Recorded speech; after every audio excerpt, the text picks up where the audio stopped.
So I almost didn't make this video because, to be honest, I was afraid of losing subscribers. But then I realized I've always said on the channel that I'm not about viewership. Like, that's not my number one priority. My number one priority is earning your trust. And how can I possibly earn your trust if I'm going to hide what I truly believe, especially when it comes to tense situations like what's happening in Minneapolis? And what I believe is that both sides are completely getting the Alex Pretti story wrong in their rush to judgment and the rush to be right about everything. Unfortunately, the truth and the facts become yet another casualty. Everyone's just rushing to prove that their side is right. But really ask yourself if you're right that ICE, this was a justified shooting, or you're right that ICE is Gestapo, who wins in all of this? What is your benefit in just being right over looking at the facts? Because I think if we just look at the facts, it can calm the situation down. All right, now that we just watched that video, here is my honest reaction. First, I appreciate that this guy tried to do something different. He did not just pick a side right away. He said both sides are wrong or missing things. And that is exactly the conversation that needs to happen more often. Too many reactions on this topic boiled down to yelling, "He is a hero," or "the officer was justified," before actually breaking down what the footage shows, what it does not show, and where the real questions are. Here is what I see. Okay, in that first moment of the footage, there is a visual cue that stood out to me. You can see one of the federal agents shoving a person near Alex Pretti, and then an agent sprays him with a chemical irritant. That shove is one of the early triggers in the series of actions that follow, and that is exactly why he stepped in. Okay, here is the part that really changes everything. Right before the shots start, you can see multiple federal agents have Pretti on the ground or bent forward while trying to restrain him. In the videos that have been shared and analyzed, one agent even appears to remove a firearm from his waistband before the gunfire begins, and he is not holding it in his hands when the shots are fired. Then, almost immediately after that, you hear a series of shots, at least 10 gunshots in less than 5 seconds, and the footage shows Pretti being struck and collapsing. What is striking about this moment is that based on the video so far, Pretti did not have a weapon in his hands at the time the first shot was fired. He is already being restrained, held down by several agents. Then the gunfire breaks out in a rapid burst while he is still on or falling to the ground. After hearing and seeing that, it raises serious questions about why the shots were fired at that moment.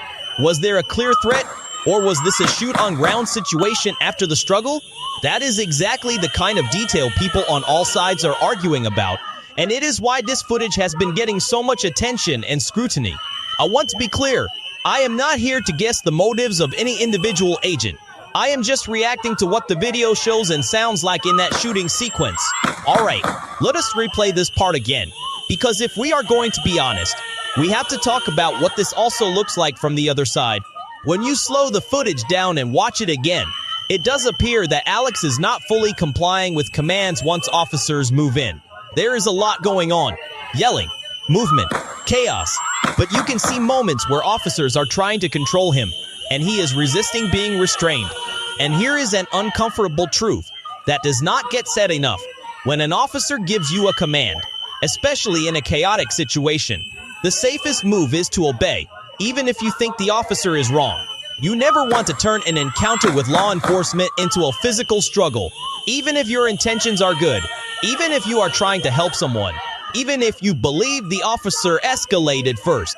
Resistance, even partial resistance, changes how officers perceive threat in real time. And once a situation turns into a physical fight, everything becomes more dangerous for everyone involved.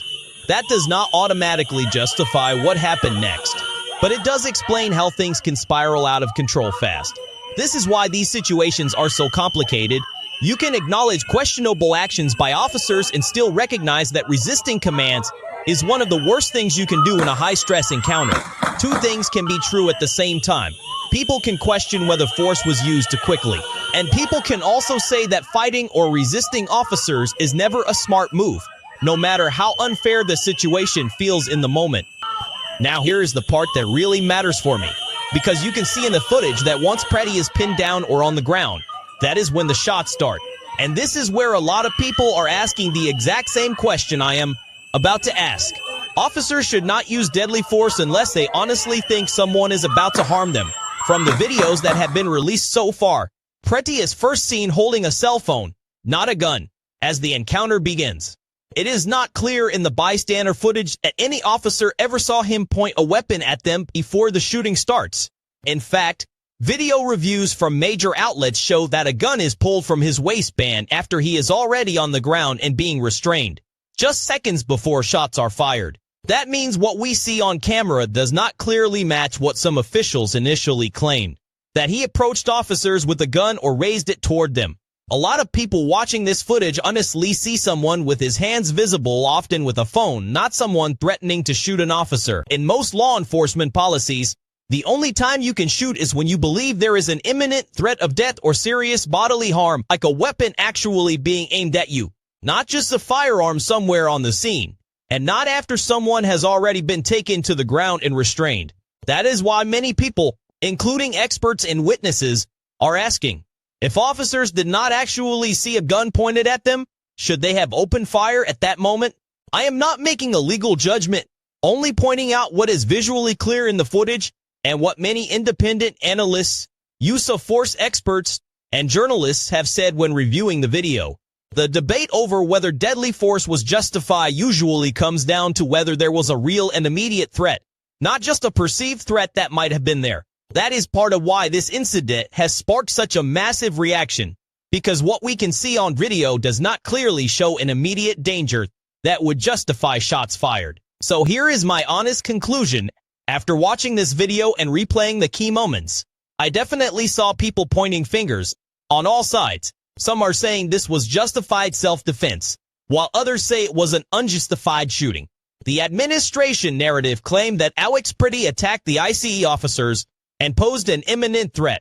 That cannot be further from the truth according to the video. He is holding a phone, not a gun, and never clearly threatens anyone before he is tackled and later shot. Multiple bystander videos and analysis back this up. And here's the reality. A lot of YouTubers are not being honest because they are worried about losing subscribers or upsetting their audience. Just like the creator at the beginning of this video said he was afraid would happen. I get dislikes on my own videos too. And I honestly wish those people would leave a comment explaining why they disagree, so we can have a real discussion, not just push people away. This is like medicine. Sometimes you have to hear the truth even if it is hard to swallow because it is for our own good. Politics aside, if we always filter what we hear through our bias instead of looking at the facts, we will never make things better. We all want to live in a better country. So let us hold people accountable, no matter the pressure, whether it is political, social, or even fear of losing views, and insist on honesty first. If you agree with me, subscribe to the channel for more unfiltered reactions. Leave a comment sharing your thoughts, and if you disagree or dislike what I said, tell me where I am wrong.